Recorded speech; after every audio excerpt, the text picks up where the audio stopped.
Hello, welcome back to my channel Aura by Akanksha. आणि आजचा short vlog असेल किंवा शॉर्ट रील असेल ही. तर अलिबागला जाताना काही लाँग व्हिडिओ बनवले नाहीत, पण अशा शॉर्ट क्लिप्स घेतलेल्या आहेत ज्या की जाताना रोडचे थोडेफार क्लिप्स आहेत. तर बाईकवरती चाललो होतो आम्ही, कारण की जवळच आहे आमच्या घरापासून. तर त्यानंतर आमच्यासोबत हा बारका आहे, तो म्हणजे दिराचा मुलगा आहे छोटा. तर त्याला पण घेऊन चाललो होतो, बिचारा घरामध्ये एकटा असतो त्यामुळं. आणि मग एक साईडला बघितलं तर हा असा छान असा रोड होता आणि एक साईडला समुद्र होता.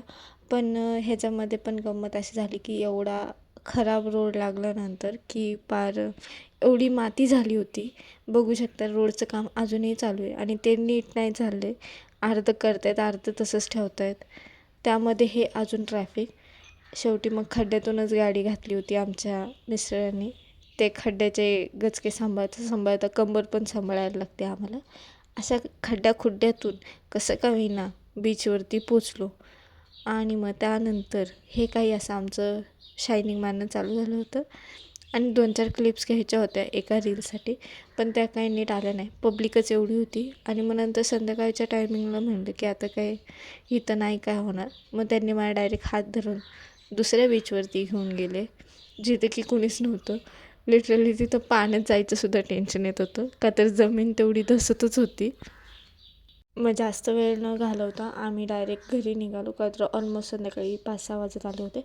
आणि त्यानंतर व्हिडिओ करण्याचं हे रिझन आहे की इथं पुलावरून आहे ना खूप मोठा समुद्र छान असा दिसतो.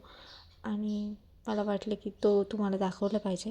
पण एका साईडला भीती होती, चुकून एखादा खड्डा लागला आणि माझा मोबाईल गेला तर झालं कल्याण. म्हणून मग मी काही जास्त रील शूट वगैरे नाही केला पुलावरती. पण छान दिसत होता व्ह्यू.